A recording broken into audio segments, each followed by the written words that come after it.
So our book, The Sherpa Trail, was first brought out as Headstrap, and that was the international publication published by Seattle in Seattle by Mountaineers Books. Uh, just uh, just barely 20 days later, we were able to have an Indian edition come out, published by Rowley Books. And so this was last year, just in 2024. Yeah, in 2024. So some of you, we understand, have read the book, but for those of you who haven't, the Sherpa Trail often seems like it's a book about climbing and about the mountains. And it is really a little bit about that. But more than that, it's really about the people that you never get to hear about. It's the people who've always been in the background, the ones carrying loads, the ones packing all the saman, the ones who drove the yaks, the ones who cooked the food. And history usually records events from the point of view of those telling it. So, what we have done with this book is to let the Sherpas, both the men and the women of the mountains, tell their stories in their own ways.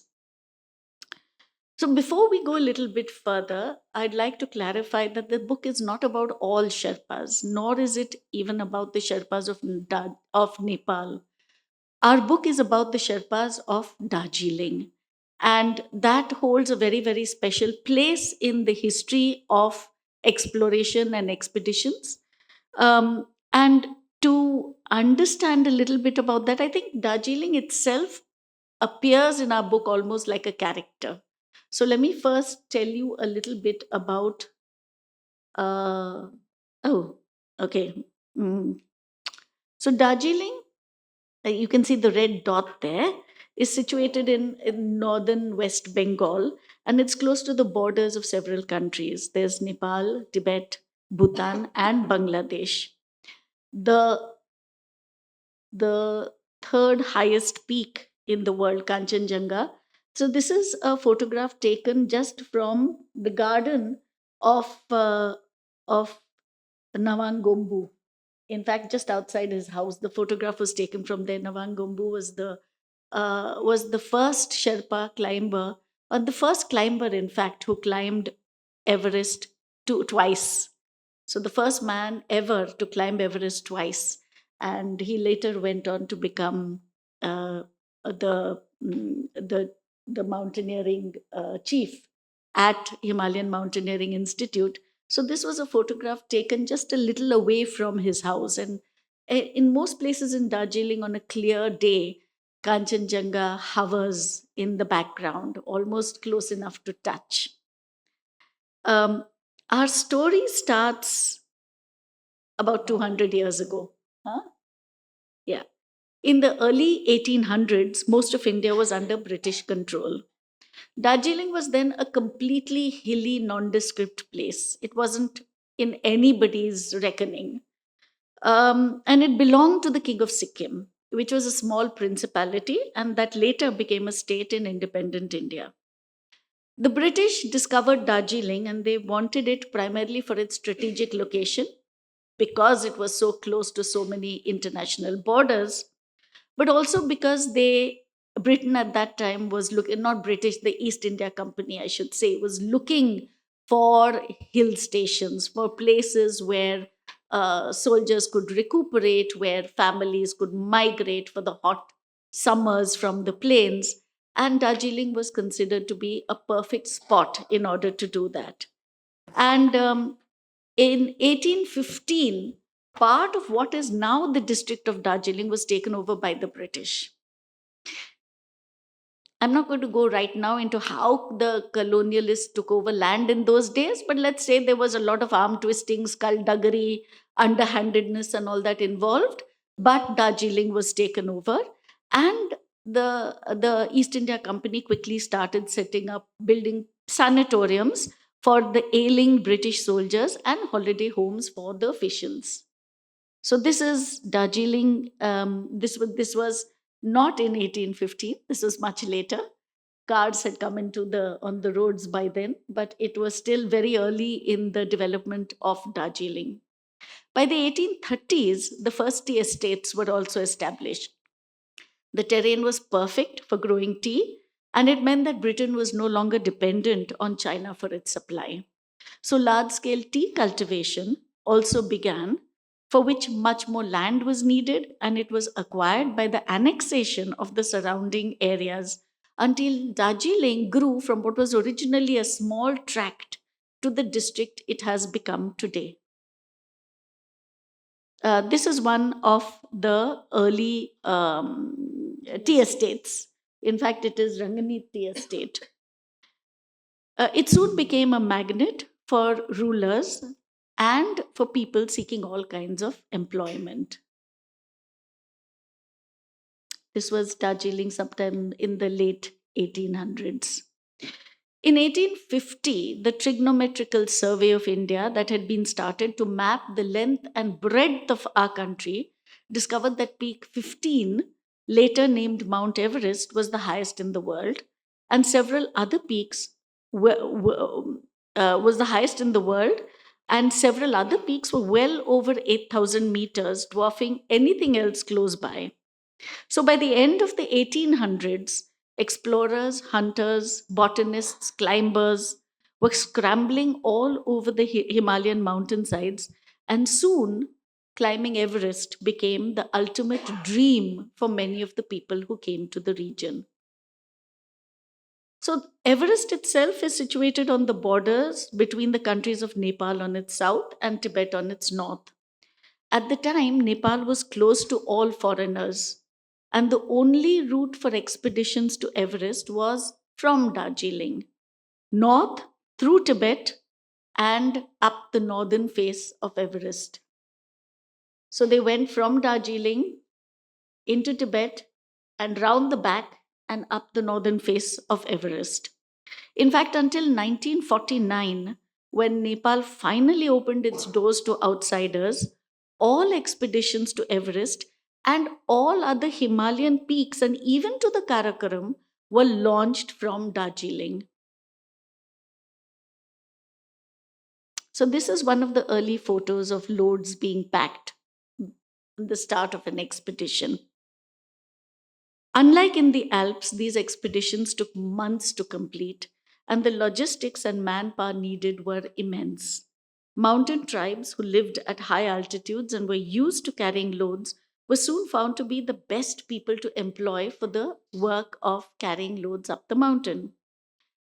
These were the Sherpas from Nepal and the Bhutias from Tibet. As the number of expeditions grew, they started flocking to Darjeeling in search of work.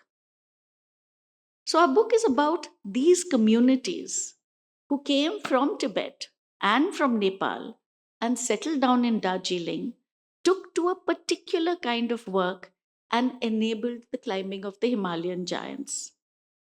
There were other Sherpas, of course, and other Bhutias who came to Darjeeling and sought other kinds of work, just as there were other tribes people who came to the town as well. It was flourishing, it was growing, the population was jumping every few years. But our story and our book concerns that small community who came and became involved in the work of providing expeditions with manpower and helping the climbers to climb the mountains. By the first 2 decades of the 20th century, Darjeeling had become a flourishing town. Yep. So, this is people seeking employment in the early 1920s. So, this is a photo of the Darjeeling market. This is somewhere near Chaurasta, which is the center of Darjeeling right now. And for comparison, this is what Darjeeling looks like today. Yeah. By the 1930s, there were several huge expeditions taking place every year, starting from Darjeeling. Everest had already seen a reconnaissance expedition and 2 full-fledged attempts leading to the terrible deaths of 7 Sherpa porters in 1922 and of Mallory and Irvine and 2 other Sherpas in 1924. Besides, there had been attempts on other peaks like K2, Kanchenjunga, Nanga Parbat, Kamet, and Kabru, all originating from Darjeeling. Scores of explorations were also taking place, revealing hidden valleys and mountain passes. So, for the Sherpas and for other tribal people, there was much work to be had in Darjeeling at the time.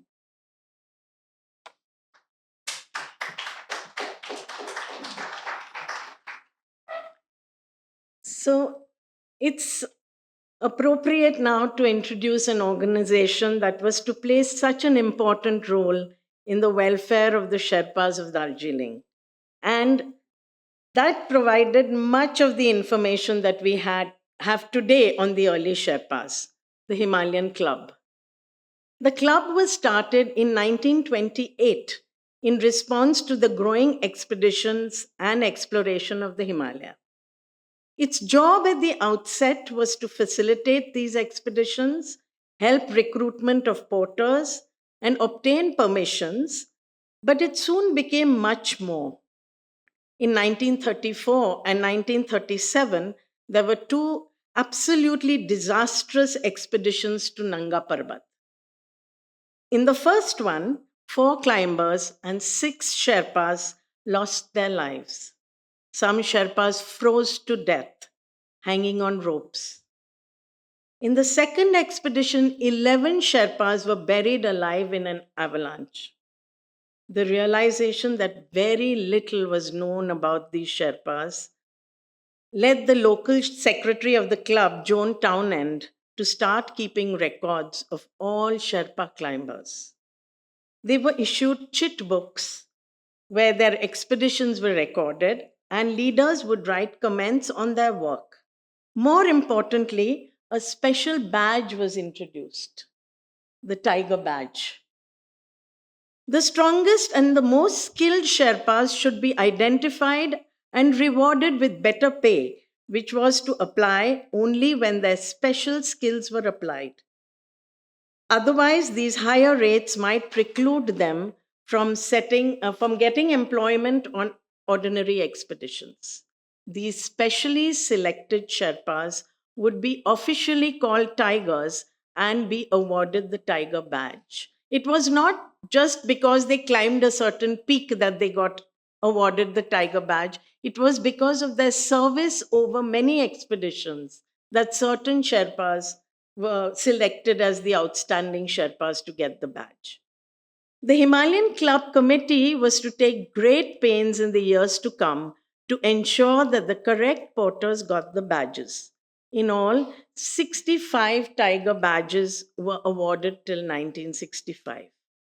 We met the last surviving Sherpa, Sona, King Kong, in Darjeeling in 2013.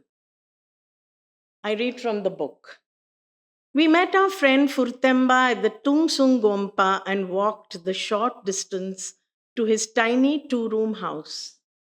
It was a bright, crisp day, and the tantalizing smell of fresh momos wafted in the chilly air.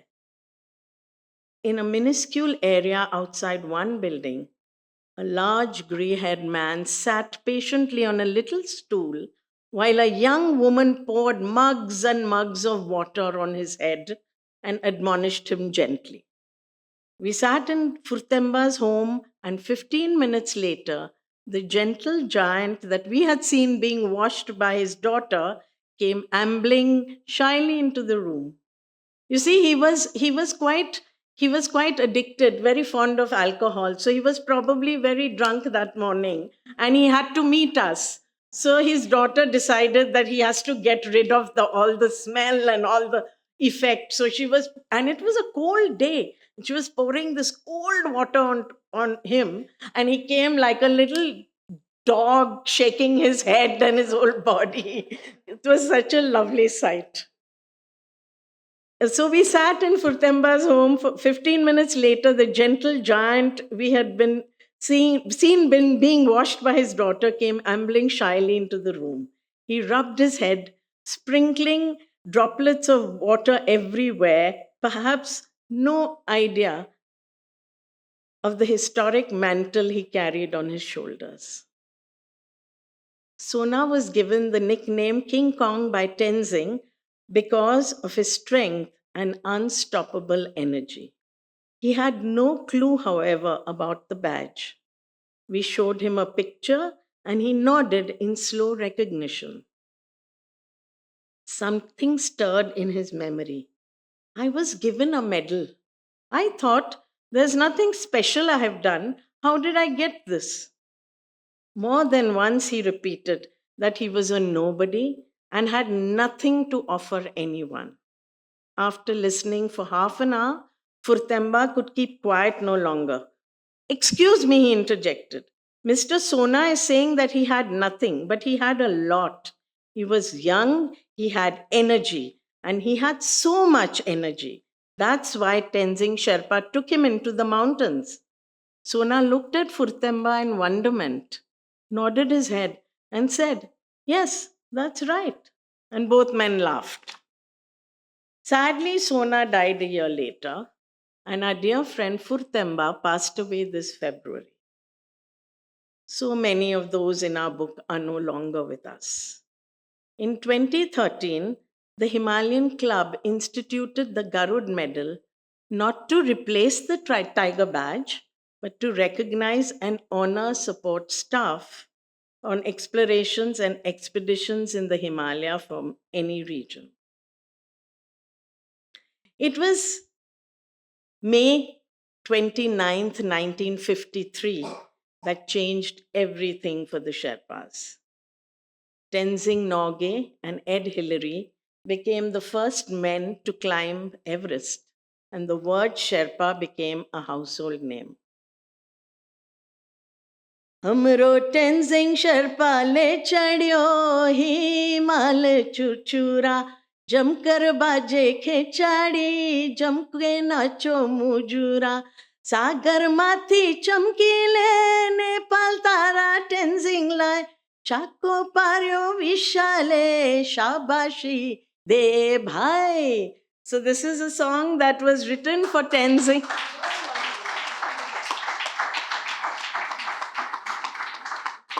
It was written saying, our Tenzing has climbed the Himal. Let's play the band and dance. That's what it means.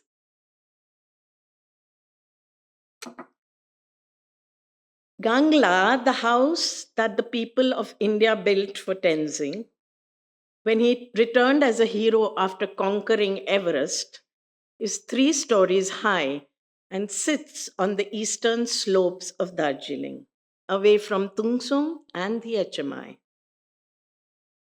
Extensions to the original building have been added over the years. There is a back garden and a front enclosure for dogs. If you so much as touch the imposing gate, a couple of ferocious hounds growl. An upward slope leads to Tenzing Norgay's private museum on the left and the house on the right, where Tenzing's son Zamling and his family live. In the late 1950s and 1960s, when Tenzing was at the peak of his career, the house was full of people. James Ramsay Ullman, author of Tenzing's first autobiography, Man of Everest, wrote that at any given hour, tea was being served. Among those in the house were its kindly mistress, Ang Lamu, daughters Pem Pem, Nima, and nieces Doma and Ang Nimi, constant visitors, Sherpas living and working there, and as many as 40 Lhasa Apsos. The handsome, ever ready to tell a story, Tenzing towered over this world, grinning broadly beneath a mop of glossy, combed back hair. There he is. But after Everest, Tenzing's life became one of basking in demigod glory and meeting tourists, media, film stars, etc. Sometimes a cloud would descend over Tenzing's face. Usually the cause was a Sherpa claiming to be his cousin or his brother-in-law or his uncle or his wife's niece's husband or just a clansman demanding a favor or a job like it was his birthright. Tenzing did his best to help, but his position became a millstone. He became a slave to his greatness. The darkest cloud descended upon his visage when the politics of Everest climb took over. You know, there are always these questions: who stepped on the summit first? Why did Hillary get knighted and you only received the George Medal? How come Hillary became ambassador and high commissioner and you did not get an international position? Why is the world sending aid to Nepal and nothing to India? What are you doing for the Darjeeling Sherpas? Are you a Bhutia? Are you Nepali? Are you Tibetan? Are you Sherpa? Are you Indian? The cacophony of questions beleaguered this simple man for 3 decades after he stood atop the tallest mountain on earth. He became a bitter shadow of himself and who he'd been when it all began. Tenzing laid bare his experiences in 2 books written at different stages in his life. His honesty, passion, and disappointments came alive on their pages, as did in a large number of articles and other books written about him. It is so hard to find men who are not afraid to be perceived and judged, so straightforward, so passionate, comfortable in their skin. Tenzing began as such a man. But these qualities were cruelly peeled away, layer by layer, until the lonely, drunk, and bitter core was laid bare. We tried to understand Tenzing by talking to a few people that were close to him, and you will read about Tenzing up until his death and other Sherpas who were among the earliest instructors in the mountain school in Darjeeling. So, so you may wonder, listening to all this, whether any women feature in our book. Indeed, they do. Sherpa women carried loads for expeditions too. They carried loads equal to and sometimes twice that carried by men in order to make a bit of money. They often did it with children strapped to their front while the load was secured with the head strap to their back. They were not employed beyond base camp, but many would gladly have gone higher. In his book, The Assault on Mount Everest 1922, General Charles Bruce wrote about an 18-year-old girl carrying a 160-pound tent over a high mountain pass. Moreover, he added that the tent had been wet and was probably 20 to 30 pounds heavier than it ought to have been. And it wasn't only in the mountains that women pulled their weight. Back home in Darjeeling, while the men were away for months at a time, the women cut and sold firewood, they tilled small plots of land, they ran shops, they brewed and sold the local liquor chang, and did whatever work was needed to keep the family going. Here is one excerpt on one special lady. On a perfect April day in Chaurasta, that's Darjeeling Central Square. Oh, yeah, sorry. That's Chaurasta as it is today. We met someone who has probably been one of the most gorgeous women we've ever seen in our lives. This is Ani Lakpadiki. She sat comfortably on one of the benches, her skin glowing, her posture erect, translucent eyes brimming with curiosity. She wore a colorful scarf on her head and a blue blouse over her baku, which is the traditional Sharpani dress. When we took this photo, she was 101 years old. Ani Lakpadiki, wife of Tiger Lobsang Sherpa, mother of 2 sons, of whom one is alive, walk to Chaurasta every afternoon, a steep 2 kilometers upwards, to meet her friends, eat momos, and watch the world. According to Jonathan Neal in his book Tigers of the Snow, she was born in Nepal in 1912 and ran away with her friends to Darjeeling, probably when she was about 24.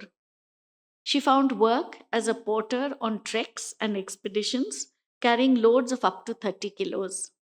In the in early meaning around 1940, she fell in love with and married Lobsang, who was a fellow porter and a rickshaw puller. They had a good marriage and finally saved enough to buy 2 horses to take people around Darjeeling. Lobsang died in 1945 on an expedition, and Anil Akpadiki did not remember the year, but we know from the records that it was in 1945 that he perished. He went on an expedition and never came back. She only knows that she waited and waited and waited for him, and nobody told her what had happened. Finally, the agent who had hired Lobsang came and gave her 3,000 rupees. She didn't know whether it was compensation or whether it was money owed to him. She took the money, and you know, there was nothing else that she could do. Her oldest son at that time, Ang Furba, was 3 years old, and his brother Ang Norbu was 9 months old. Once the money ran out, she put the head strap back on, leaving her baby in a basket near the horse stables in the care of his 3-year-old brother. She carried loads all day for the planters who came into town. Those were the hardest days of her life. She continued as a local coolie but insisted on seeing her sons through school. Finally, 11 years later, she hung up her head strap when Ang Furba, at 14, began to earn. When we met her, by this time she had so many stories in her head, and so many of them were just jumbled up like the pieces of a broken jigsaw puzzle. And she confused her sons for her husband. She confused all sorts of things, dates and places and all that. But her zest for life was still absolutely remarkable. We were wondering what to take her as a gift, and finally, we decided to buy her a bottle of honeybee brandy. And she looked at it and she clutched it to herself. Our friend Furtemba, who had also taken us to meet Sona, he was there at that time. And he kept trying to tell her, look, I'll carry it down for you. I'll take it. I'll deliver it to your house. But would she part with it? No. She held on to it and she said, I'll take it home. Anil Akpadiki passed away in 2013. So this was a year later, after a brief illness. Even at 102, she apparently charmed the nurses at the hospital, asking one of them for a pair of jeans so that she could try them on to see what she looked like, and regaling them with stories about her youth and her childhood.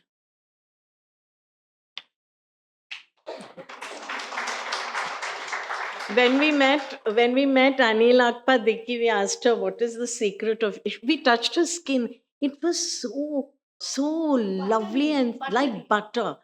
And we asked her what is the secret of this beautiful complexion, and she said, "थोड़ा सा थोड़ा सा गोश्त लेने का गोश्त, उसको mixie में डालना, वो खाना और फिर ब्रांडी पीना."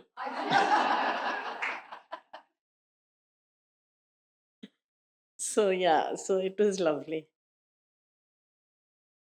Who is climbing in Darjeeling today?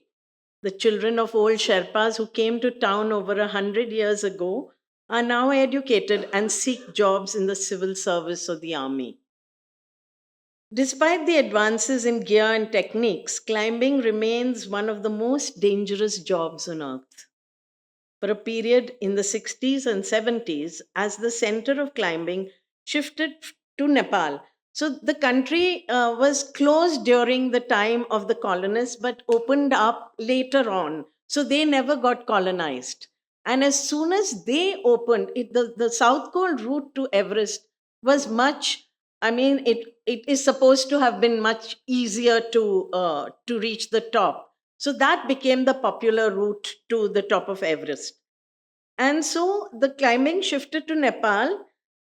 It seemed like expeditions from Darjeeling would come to a stop. But Free India had given rise to a new breed of climbers, and joining their ranks would be a new community of Sherpas. So the Sherpas started coming to Darjeeling not from the Everest region, that the Solu Khumbu area, but from the base of another big mountain called Mount Makalu. So they came to Darjeeling in the 70s and settled down in another part of Darjeeling. And they do have a lot. They're the same community, but they have their own gompa, they have their own social structure, and they live differently. So, like the Sherpas who preceded them 100 years ago, these climbers too came without education, seeking a better life for their families. This band of new climbers are, however, more knowledgeable, better trained, and able to lead expeditions. In many ways, they're also more articulate. When we spoke to them, we learned firsthand about their attitudes towards life and death on the mountains. Listen to young Mingma as he talks about an accident that changed his life. This was on an expedition in 2009 where he was the lead Sherpa. Are you guys up to listening to this story, or you want to go straight to? Okay, okay. It was not good. To climb, one needs experience. It is not like walking on the road. In work, I will not cheat you, and you should not cheat me. After the accident, I found out that 3 people were climbing without doing any training course. I had climbed with the leader before, and he was a very good man. On the way to the summit, I told them we would go no further as it was dangerous. We had almost finished our rope. It was getting late, and I said I would fix more rope the next day and take you guys up.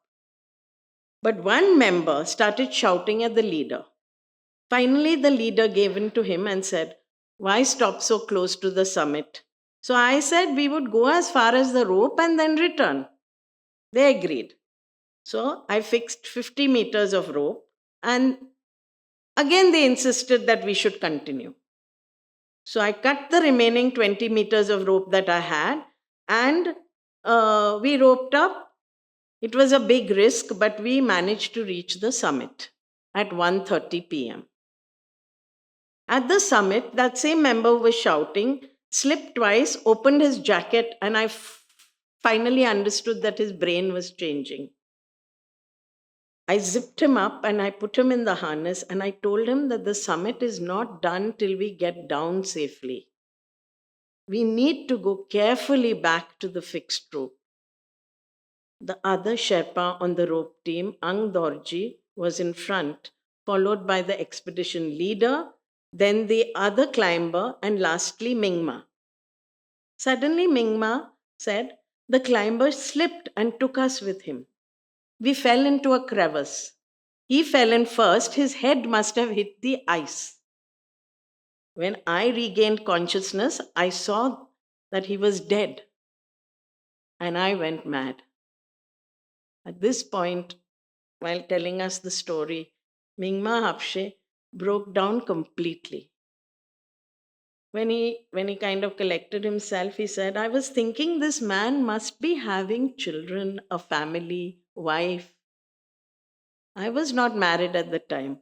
And I'm thinking, why should I live when others died?" I sat and I cried. The leader was still alive, and though the Sherpas could not see any visible injuries, he did not respond.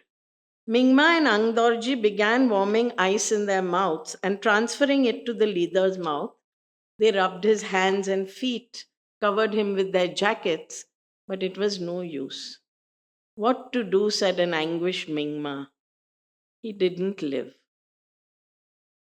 It was only when the 2 Sherpas made it back to camp and the adrenaline had worn off that they realized that they were also quite badly injured. Other repercussions on Mingma's life were devastating. He said, For 4 or 5 years, I drank and spoiled my life. Everyone would say it was my fault. My friends made fun of me. Even among Sherpas, there is jealousy. If one of those members had survived, he could have told the truth. But because I could not save them, everything came on to me. This man is careless, everyone said. But Mingma Apshe finally took control of his life. With no alternative to climbing and with the encouragement of his brothers Samgyal, Nim Dorji, and Mingma Thendu is not in the picture, he started expedition work again. Mingma has since become one of Darjeeling's finest mountaineers. In 2022, he was awarded the Garud Medal, and that same year, he summited in the space of only 1 month, from 20th of April to 28th of May. He summited Annapurna 1, Kanchenjunga, Everest, Lhotse, and Makalu.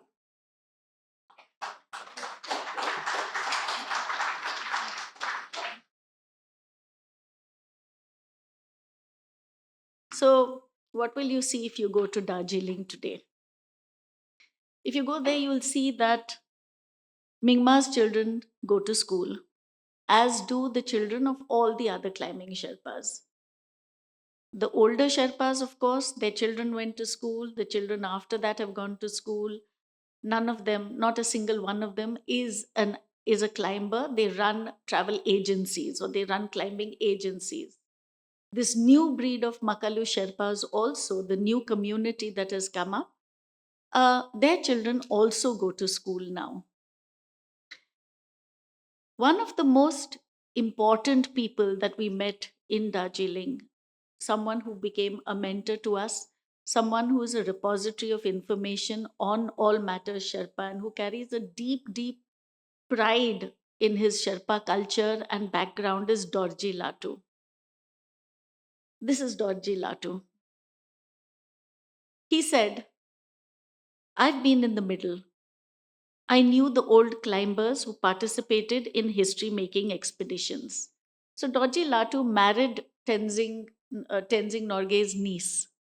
He taught at HMI and he came after that first generation of climbers, and he's been there throughout until the new generation came and has started taking over. So he said to us, I've been in the middle. I knew the old climbers who participated in history making expeditions.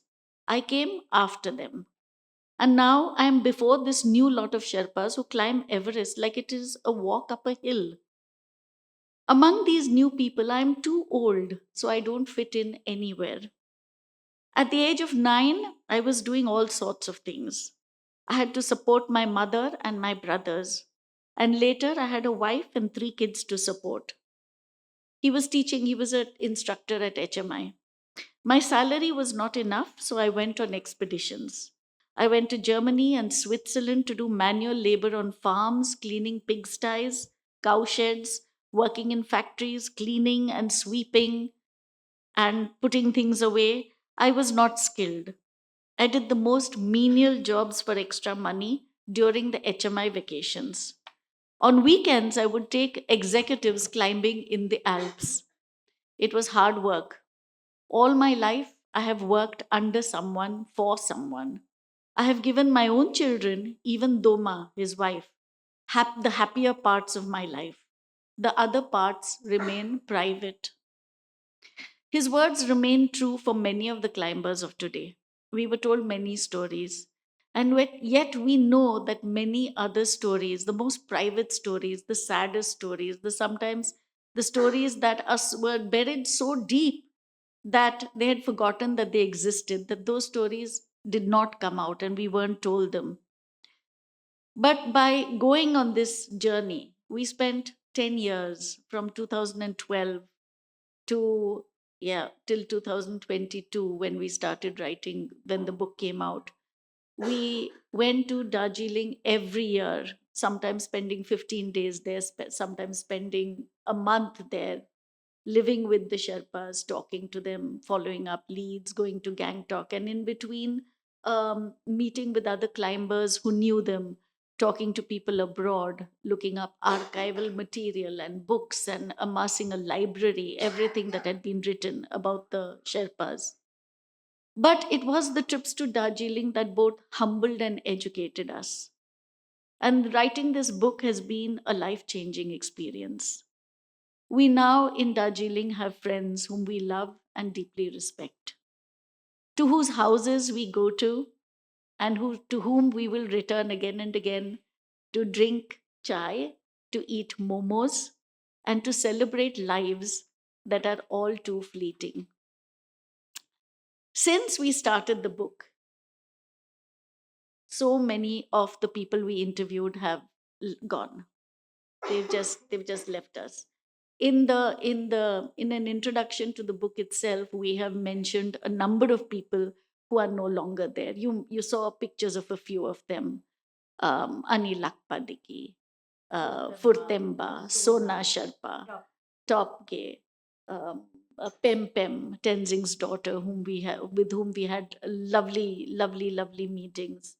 Um, and I mean, there are so many others that I can't even We've listed some listed of them them all in the there. book, but But more, even yeah, after that, Rita Gombu, um, last the person Rita Gombu, um, who was on the 1984 expedition that put Bachendri Pal on the top to become the first Indian woman to climb. Yeah, and our debt to all of them is incalculable. Uh, the reason that we did this book to outsiders was to in order to let people know about these people, about the Sherpas, and in the hope that their names are not forgotten. So in the end, what we'd like to do is to leave you with some photos and to leave you on with a happier note, with a clip that always makes us happy. We went to a Sherpa wedding, and is the sound on? so yeah, That's Pem Pem. That's Doma Doji Latu's wife. That's Furdiki, a lovely, lovely Sherpani. And Furtemba and his friend. another Sherpa in their fineries. Why is this not? Yeah.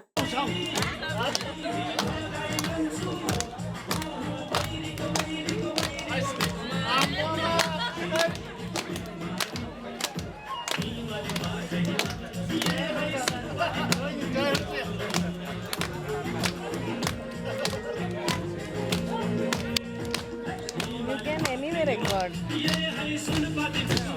I am doing it.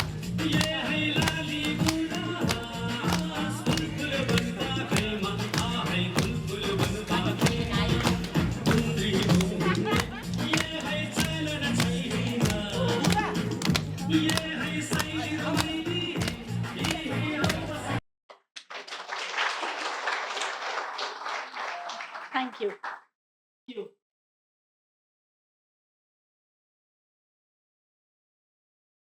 Hello. This is a book I never thought will ever come out.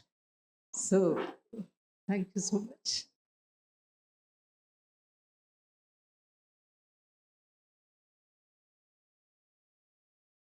Sorry. I'm a product of HMI. So, I know Tenzing Norgay, Nawang Gombu, and all the instructors personally very well because they all were instructors for me.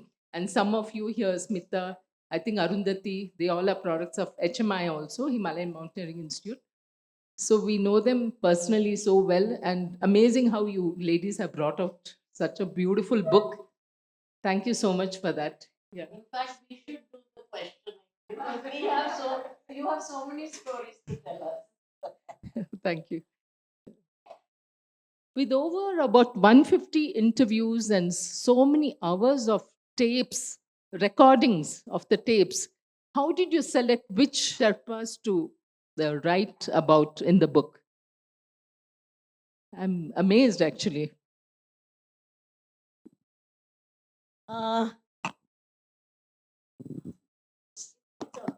yeah, it wasn't a very conscious, it's just that the stories jumped at us, you know. It they flowed so well into each other. There's stories that you can pick up if you don't want to read a lot around it. You can read individual chapters and enjoy if you know a particular Sherpa.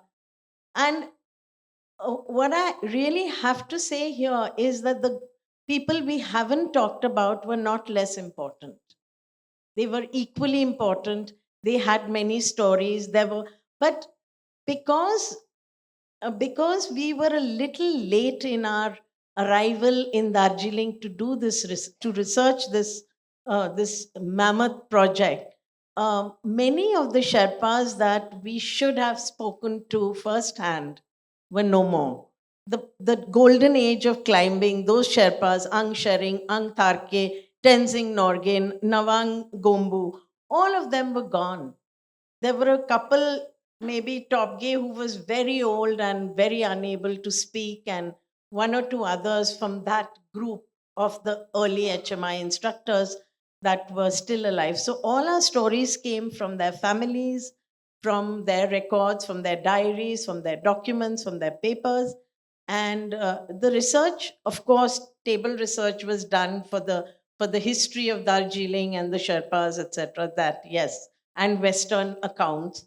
But the stories just kind of seemed to jump at us. Okay. And there was never any, I mean, of course, there were many other arguments between the two of us.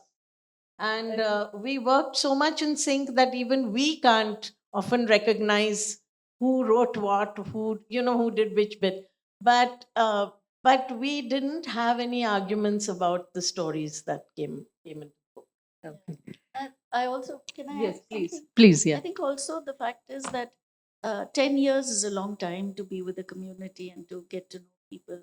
So we learned a lot along the way.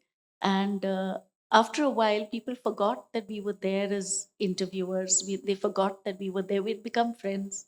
We were staying with them. We were meeting them. We were dropping in, almost on a daily basis.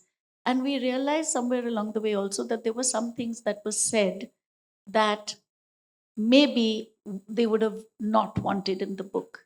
That although some of the things were when we were told we were told that they were very private, but we were being told them anyway. But there were other times when people said things, and both Nandini and I realized that sometimes we had to take a decision about what line to cross and what the repercussions of revealing certain things would be for other members of the family, for other this and there were other stories that we determined would not find a place in the book. Um, so the rest of them, of course, they just. But there were came. one or two times when we did cross the line in our stories. We did get, messages or emails saying, I never said that. And we said, we have it on record. We have a recorder here. So you have said it. So it happened, but not very seriously. Yeah. Okay. So when I did my course in 1976, basic course, that time Tenzing Norgay and Nawang Gombu were there. Tenzing Norgay was the director, the field director, and Nawang Gombu was one of the senior instructors. It was so lovely to trek with them. And they chose the best time of the year for the ladies' course. It was a 32-day course. And Tenzing Norgay just walked along with us all along, smiling and hugging us and things like that. We just loved it. And we had their blessing all along. They came to the glaciers for the training. They made sure that the ladies got the best training and best instructors and best food and tent and things like that. I was fortunate to be with Nawang Gombu's daughter, Rita Gombu, who just passed away recently. Sorry to say that. But she and I continued to be best friends till now, until now. So I had a lot of inside stories also from them. Yeah. You have the chapter on Tenzing portrays him as a great flawed man. What kind of feedback have you been getting on his portrayal? Yeah, so most of the books that talk about Tenzing depict him as this icon, this idol, always smiling, his brilliant smile and his slick back hair, and he's almost one dimensional. So when we set out with writing this book, we didn't set out with any particular agenda. We were just there to listen. And as we spoke to Tenzing's family, to his daughter Pem Pem, and to his sons, and to good friends of his and people who had climbed with him, things started emerging, and suddenly we got this image of a man who was great, who was certainly very very great, but was also very human. And what we wanted to do was therefore portray him as a human being and not just as this idol. Um, uh, it was, I think that he comes across in the book as a sympathetic person, because you understand what this sudden thrust into the limelight, what sudden fame to a small man of the mountains who only wanted to climb, being suddenly taken overnight. He goes up a mountain one day, comes down the next day, and is rushed off to England, rushed off to Delhi, where he meets Nehru, and Nehru opens his cupboard and says, take all the bandgalas you want to, go and meet the queen. And his life changes overnight. uh, how many of us would be able to deal with that kind of change in life circumstances and not have it change us? um, so we wanted somewhere also an understanding of the of whom Tenzing was as a human being to come out in this, and not just his greatness as a, which he was, of course. You girls are not historians nor anthropologists. How did you manage to write and go so deep into their lives? It's amazing. I really admire you, ladies. Like the That's stories jumped at us, the project did too. It was just two of us who went to Darjeeling, and a very close friend of mine said, there's this community in Darjeeling that needs to be written about, and maybe you want to look at that. And we got ourselves invited for the wake of a very great Sherpa called Nawang Gombu, who it was his first death anniversary, and we went to Darjeeling with no agenda, just to see what this friend of ours was talking about. And we one week we went to that house, and we met so many Sherpas. We met Anil Akpadiki, we met Dorji Latu, we met many women and men, and we were just completely hooked. We just wanted to come back again and again and again. And we are working people. We didn't have the funds. We begged one travel agency who decided to give us airfare, Bombay to Bagdogra. And apart from that, we had no funding. We would just rent a little cottage, 2 rooms in somebody's house, and did our cooking and cleaning and washing, and trooped off to uh, Tung Sung uh, every morning with our recorder. We had a little recorder and borrowed a camera from somebody, and we would go there every day, and we made friends, and we talked and we talked, and we didn't initially we didn't even know the kind of questions you ask people. Like, one of the questions we asked women, and I mean a family who's sitting there, how did you feel when your husband went off to the mountains? He was a working man. Do you ask your husband how I feel when he goes to office? Yeah. So, yeah. Yeah, I mean, it was that whole thing. Oh, there must be so much of bidai going off for 6 months, lot of crying, and "Aap please zarur aa jana वापस, मुझे सुहागन रहना है." None of that. They just taught us so much. It was totally life changing. And yeah, so I don't know if I've answered your question. Maybe Deepa. I would just Yeah. like to say that the process itself taught us so much because Yes. we were such babes in the wood when we went there. Things like when you do a recording, then being able to take, say, release forms there and let people listen to their recordings again and say, this is what you said. Is it okay? Do you stand by it?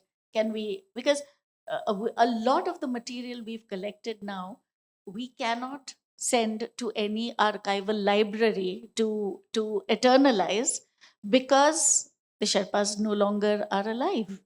So we haven't been able to go back to them. We have to get permission. We should have done it at that time, but we didn't know.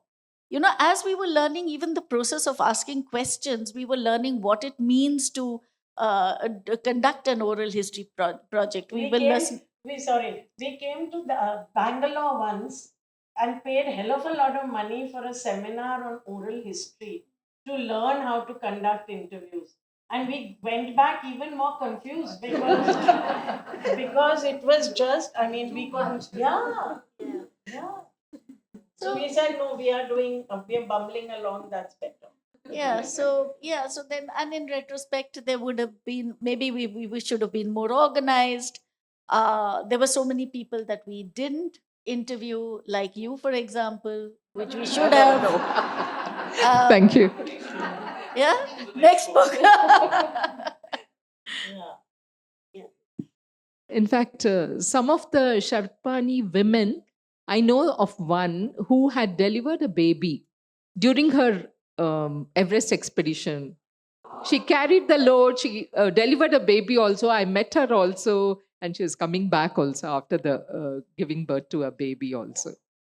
And in fact, in 1987, when I led the first Dogra ladies expedition, again, Dogra is in Spiti, Lahul Spiti area. Those are all the Lahul Spiti women. I started training all the ladies up, and one of the women, I told her to jog. She said, "नहीं madam मैं jog नहीं कर सकती हूँ." I said, "क्यों? मैं कर रही हूँ ना." "नहीं मैडम पेट में बच्चा है." "How many months are you?" 5.5 months. So I said, okay. She wanted to come on the expedition. So I trained her. I kept her with me during the expedition. She slept with me at night time. She came back, climbed the summit after 6 months. And that was, she was 6 months carrying, came back and delivered a beautiful baby. And she named the baby Ibex after the summit. Sorry, I mean, I digressed. Yeah. Thank you.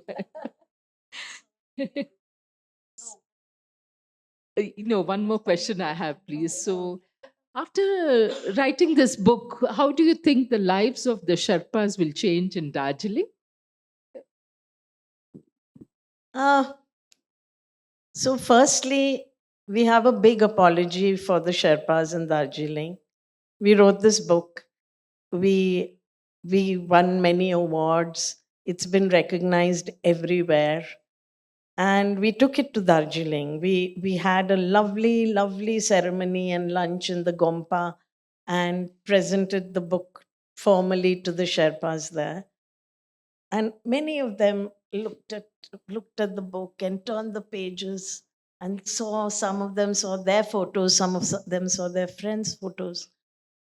But almost none of them could read a word. We have an audio book which is in English in a very American accent because the publisher, the original Mountaineers, they made an audiobook in English. And so ever since we've tried to ever since we finished all our rounds of going and talking in different places, we've been trying to raise money to have a Hindi translation where we want to make an audio book, because the people, everyone needs to know about the Sherpas. The Sherpas need to know their own stories. And this is a huge gap that we want to fill. Both Deepa and I have dedicated the money that we have gotten the awards to this project, but it's not enough. Yeah. So if anyone feels like or yeah, or a good translator. Yeah, so we are looking. Yeah, thank you. So your question was, how is it going to make a difference? Yes. Um, so yeah, I think that it's a huge jump when you think of your father. When we started talking to these people, why do you want to know about him? He was a coolie. वो तो क्या सामान पीठ पे लेके जाता था. And these are men who are heroes. And to have that change, to understand what it means to be a Sherpa and what it has meant in the golden years of Himalayan climbing, where all the 8,000ers were climbed for the first time. I think the Sherpas must understand the value that they have given to the world. And I think that is what we have attempted. Thank you so much.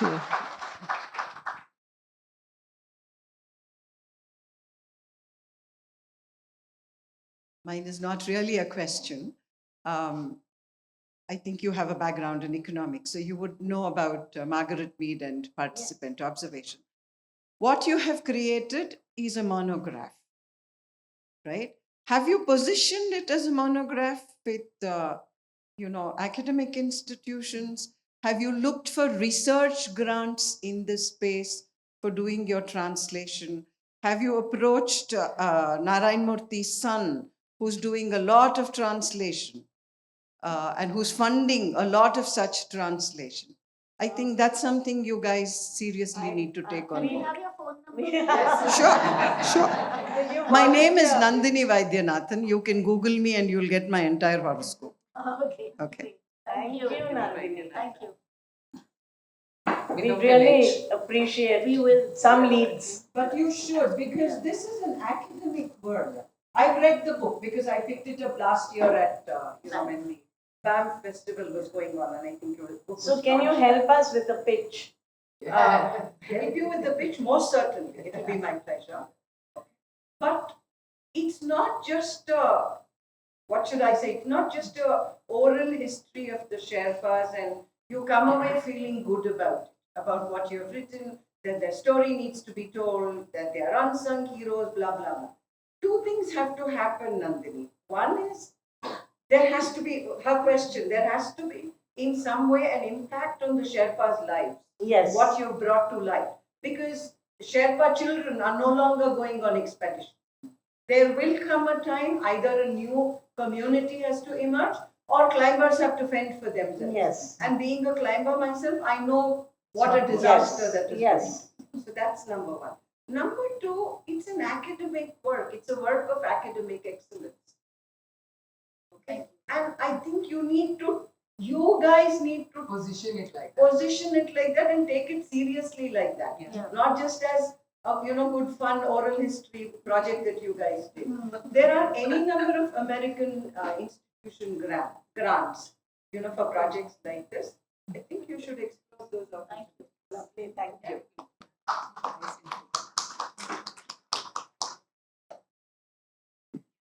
Thank you for an amazing presentation. My question is that how have things changed today? I mean, Sherpas and climbers in the old days didn't have a lot of the facilities of today, the equipment of today.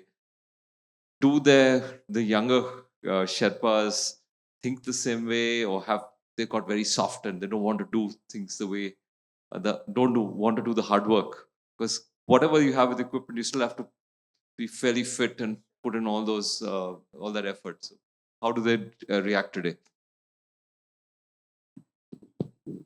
So, one thing that you will hear as a common refrain from any of the climbing Sherpas, whether the older bunch or the newer ones, is the phrase, I climb so that my children don't have to. And they all say it and they all maintain it because they know that despite the advances in gear and the better quality of the stuff that is available and all that, and in communications and satellite phones and everything like that, it's still a very dangerous profession to be in. And they were very clear, the earlier Sherpas, climbed because it was a job and it was the only thing they felt they were fit to do. They didn't have the education to go into other jobs, but they could climb in at high altitude. And in fact, with a lot of them, the higher they went, the better they climbed. And um, so for them, education is of utmost. They're not really interested in climbing summits. They're not interested in bagging peaks. They want to be able to earn a livelihood in order to better the conditions of their children. So it's a lot of the parents who say we don't want our children to be doing this. You'll find that most of them are sitting for civil service exams, for government exams, joining the army and things like that. And those who do it do adventure treks, who they run small travel agencies. They'll offer hikes to Sandakpur and Tiger Hill and things like that. So it's not that the younger generation are softer or lazier, it's that they have other options now. They're also savvier. They are with the ones who are climbing, are smarter. They have training. They have better gear, and the Sherpas that we largely have talked about are the Sherpas who followed with loads. But these are the Sherpas who lead, who take their clients up summits. So there are those Sherpas today. Many of them send their children abroad for higher studies. Anyone and everyone you ask, especially on the Everest Base Camp route, all the tea lodges that are there, they say, no, our children are in Switzerland, France, US, and things like that. So they don't want their children to work hard like this. So that's another thing. Corsica. He was part of the very elite Gurkha regiment, but he was a Sherpa from Darjeeling. He said what he does is extreme in the army because it's a very elite battalion, but he doesn't do it on the mountains. Yeah. Yeah. You've chosen to speak about the Sherpas of Darjeeling. So, in terms of ethnicity, would you clarify for me that are they descendants of actually Sherpas of Nepal, or their ancestors were Nepalese and there was a migration, and then, as you say, back again, that the Nepalese coming because India opened Darjeeling route to go to Mount Everest. So, as an anthropologist, I want to know that actually what is the ethnicity of the Sherpas of Darjeeling versus Nepal. Yeah, thank you. So all these Sherpas can trace their descent, trace their ancestry to a small region in Kham, which is on the Tibet-China border near Sichuan. And so apparently in the early 1400s, there was a migration of clans, of families from that region. We're not very sure because there's not much recorded history about it, but it could have been due to some religious persecution, or it also, and also because in those areas there were no drawn borders at that time, and but most of them were pastoralists or traders who used to bring this. So they have migrated from that area and came and settled down at the base of Everest. So this community, that is the what we call the Solukhumbu Sherpas, are those who were originally from Kham and came around the 1700s to settle down at the base of Everest. And from there, the community that came over into Darjeeling in search of work is the community that we're talking about. So they're distinct from the Bhutias because the Bhutias are the original from Tibet. So they are from Bhot, what is called Bhot and is understood as Tibet, and did not take the same route as the Sherpas. They have come directly from Tibet into India and were known as. So Tenzing Norgay himself was a Bhutia. He was not from Solukhumbu, and so in all the early records when he started climbing, he is recorded as Tenzing Bhutia. It was only just before the 1953 Everest climb that he was told, call yourself Sherpa, and that changed everything for the entire community of Sherpas. Otherwise, it would have been the Bhotia community that would have been known as the ace climbers in the world today, and not the Sherpas. So that is the division. These other groups, Makalu and all that, and there are various settlements of Sherpas along the entire Himalayan belt. They all trace their ancestry back to Tibet. But this particular group is from Solukhumbu, and they all follow the Nyingma this Nyingma Buddhist tradition. Yeah. So which is part tantric and part Buddhist. Yeah. Can I add something here? Some years ago, we did a land trip to Tibet. That time we went to Tenzing. Rita wanted to come. Rita and her daughter, they both came, especially because we were going to the north side of Everest Base Camp, because we wanted to visit Tenzing Norge's village, which we did, which I forgot to mention. And then we went to, if anyone's read the book about Navangombu, there's a chapter. He was kept in a monastery at the age of 5. So it's Rongbuk Monastery.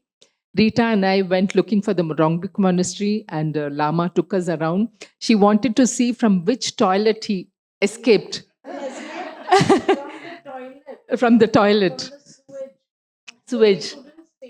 So that time the toilet was being renovated, so it was different, so we couldn't see. So I just wanted to share this with you. Sorry?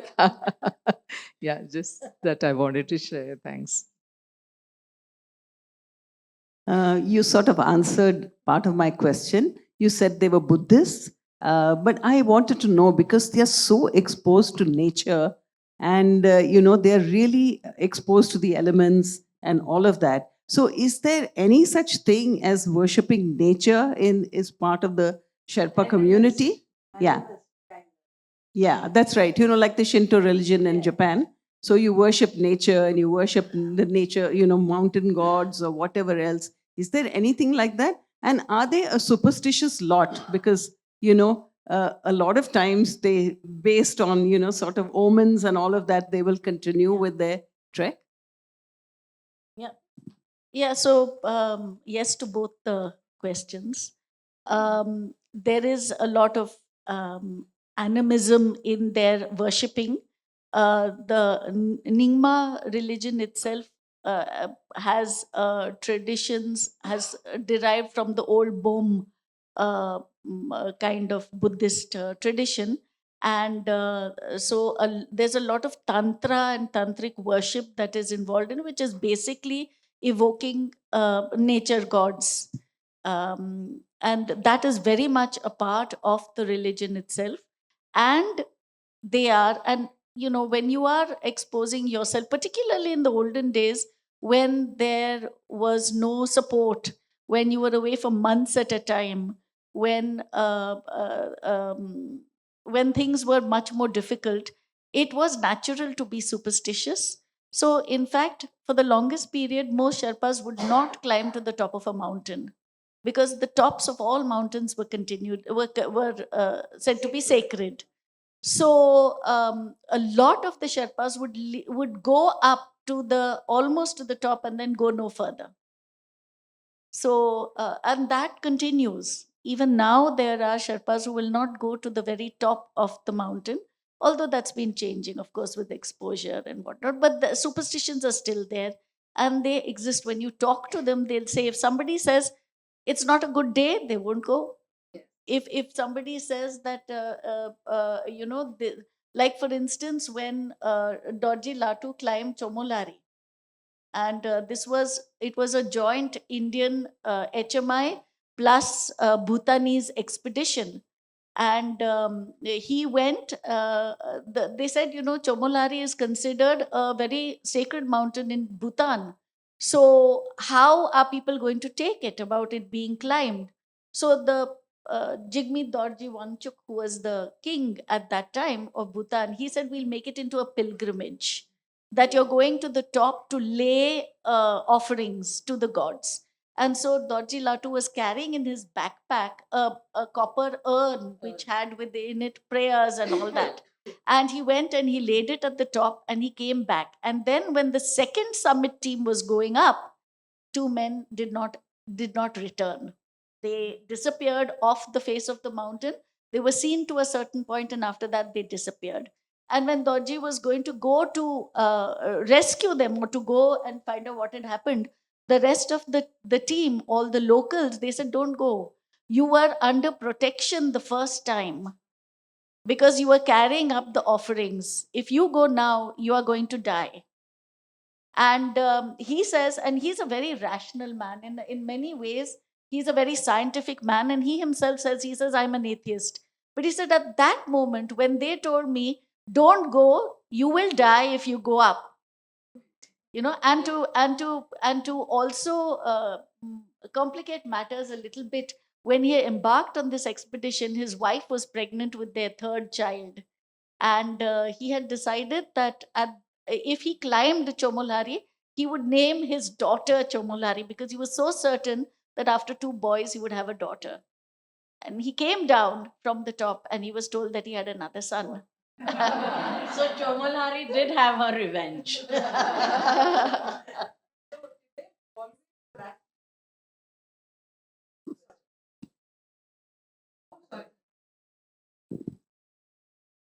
In a lighter vein, to answer Meera Seth's origin or ethnicity of these people, in your own book you have mentioned that all Sherpas, Bhutias, people from Arunachal Pradesh, China, Tibet, etc., are all descendants of Genghis Khan.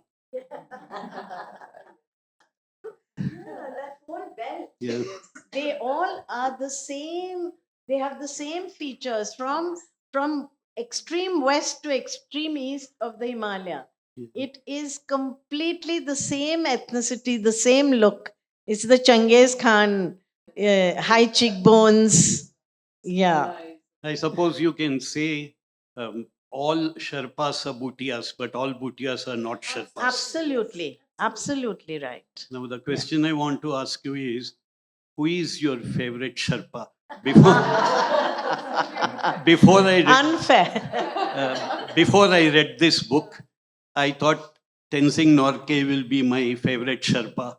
But after reading your book, I think some sheen of Norgay has worn off. Fame and fortune probably got into his head a little bit. He married the second time a lady who was younger than his daughter, the second marriage. Yeah. Younger than his daughter. And then when Ang Torke, who's one of my favorite Sherpas, was in very bad shape and almost begging, he laughed at him. I think these things are not expected from somebody of such a great stature. But as you mentioned rightly, when overnight somebody is thrown into a fame and fortune position, he's also human after all. Then the other Sherpa whom I liked very much was Purba, because he saved the life of somebody who I've personally met, Chetana Sahu. And what I liked about Purba was he says, my life is not so important. Saving her life is more important. So he ensured that she got the oxygen. He went and got it somehow. Then the other the Sherpa whom you have talked about is Sering. He was the lone survivor in the 1924 Nanda Parbat German expedition. He said something which most of the mountaineers should realize today. You don't conquer the peaks. They are too big to be conquered. You have to respect the mountains. So he's another Sherpa. I don't know who, there are many more. I don't know who's your favorite. You know, he was known, so it was called family. That chapter is called Family Man because Ang Sharing was known to adopt the children of all the Sherpas who had died in the mountain. He would bring them home. They were very poor even today. They're very modest. His daughters, people of modest means, but he really adopted so many young people. Even one who was not, he was disabled. But Ang Sharing was just so full of love. It's as and your question as to who is your favorite, impossible to answer. But Deepa and I both fell in love with Dorji Latu. Yes. I'm not surprised, Nandini, because all the girls who did the courses, not only the girls, the boys also, each and every one of them fell in love with Doji Latu. the lovely part. Yes. All boys and girls. Yes. Yeah. Sorry, I have in all your research, did it ever allude to the fact that Sherpas biologically or, in their DNA, is there something that, as you all said, the higher the altitude, the tougher the conditions, the more, they rose to the occasion, right? So did anything come up in the conversations that talked about, hamari khoon mein hai, it's in our blood or it's in our DNA to climb? So it's often referred to as the Sherpas having a third lung. That and they say it, but even back in 1911, 1907, there was a scientist called Alexander Kelas who did the first studies on the effect of altitude on the human body. And he was the first one to recognize the abilities of Sherpas at high altitudes. And he did various tests. I mean, very few people know about Alexander Kelas, but it was after his recommendations that many of the other climbers started seeking out Sherpas to use. And he said that there is something in them which gives them the ability to absorb more oxygen. Yeah. But it's just that, I suppose when you live at such high altitudes, 3,000, 4,000, 5,000, your body is acclimatized. You're born in So Solukhumbu. exactly. So in fact, we asked some of the Sherpa children who are living in Darjeeling now. We said, do you still have the same ability, or do you need to acclimatize when you go up? Does it also take you time? And they said, no, we don't have a trouble acclimatizing at all. So they seem to have.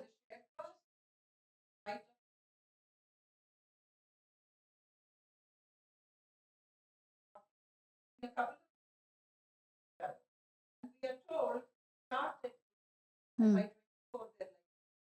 Oh, really? No, here we have Sherpas who've climbed much later. Yeah. We have. Yeah. I've seen Sherpas who are 50 and 60, carrying luggage. They carry huge logs. In fact, on the Everest route, you'll see they'll be carrying about 2 to 3 huge logs. It's interesting that you say that because the Sherpas, when you're shifting home in Darjeeling, most of the places are not, you can't get there by anything but jeep, and large pieces of furniture don't fit in a jeep. Like, for example, refrigerators, right? So these people, they carry the refrigerators on in that head strap that you're talking about, and they just amble down the road and the slope, and then they amble up the next slope, and then they stop for a biri, right? And they don't even put the thing down. They're still carrying it and they're smoking. Yeah, they're very comfortable. It's like they're carrying a handbag or something, you know? Wait and then they just bend forward. Yeah, it's really amazing. And when you're in the same refrigerator in Bangalore, takes 3 people to carry it. Isn't there a lift? Why must we walk up the steps? No, but what I really wanted to ask you, or to say in defense of Tenzing, we knew him. I knew Nawang Gombu, I knew Latu. Rita Gombu was a couple of years junior to me in school. I'm from Darjeeling. I'm the 4th generation from Darjeeling. And he was nothing ever than, smiling, gracious, a wonderful person. So I don't know where you were given the impression that he was, high and mighty and bitter, because I never saw him bitter. And I knew him right till the day that he died. I went for his funeral. And he used to drop in at home. he'd come over and he told us about he'd gone for an Antarctica expedition. Yep. And he said he saw the penguins there. So he was telling us how the penguins would walk, you know. And we'd meet him on the Chaurasta, we'd meet him in the HMI. We would always get invited to the passing out parades, probably attended yours. And it was great fun. I used to like going there for the jam tarts and things from Glenaries. But he was always very gracious. Yes, We Absolutely. never saw him. We never saw him bitter. We never saw him, I'm really surprised. It comes as an absolute surprise to me. This way that you know people well, and not for a moment have we wanted to imply that he was rude, he was depressed, he was bitter. That is not what we are trying to say. What we we thought and gathered from people who were very close to him, his daughter Pem, his friend Dorji Latu, his friend Tenzing Lote, his niece Doma, and many other Sherpas in Darjeeling talked about him, and never in a negative way. But there was a certain sadness. There was a certain sadness about the way his life, when he was, he was given a very raw deal by HMI. Nehru told Tenzing that I'm making this institute for you, so you can create 1,000 Tenzings. And you will lead this institution till the day you die. And he was retired. He was retired. He was not given proper compensation. The army took, lots of things happened professionally and in his personal life. His third wife, and it was complicated. She was much younger than Pem, who was a very, very strong force in his life. Pem looked after him for a long time. Doma was a very strong person in his life. Nawang Gombu and his family, all of them. So these were the people who were really close to him, and they saw his loneliness. They were insiders. He never came across as a very bitter or rude or negative or dark person, never. But these were the truths that people would tell us within their homes. He would come and have coffee and talk. He would do a coffee round. So he would go to his friends' homes and have a cup of coffee with all of them, wearing dark glasses to cover his puffy eyes. And he would tell them all. These were stories he shared with them. And they did share stories that, we didn't want to say some of the things, and we haven't. There are stories, and often with stories you cannot verify them. But this is how we put together the versions of the people who were part of his very, very personal life. Like Pem, she went and she had parathas with him just the day before he died, I think. And she told him, Daddy, she used to call him Daddy. Daddy, don't feel so low. Don't feel. And they had aloo parathas together. And he was very happy that she came and visited, because he was often alone. Daku used to go on these long pilgrimages to Nepal, and she was a Nepali. So she used to do these things, and he used to be alone in that big, huge Gangla house. So I think nothing is black and white, in life. And this is So- not to take away from everything that he did.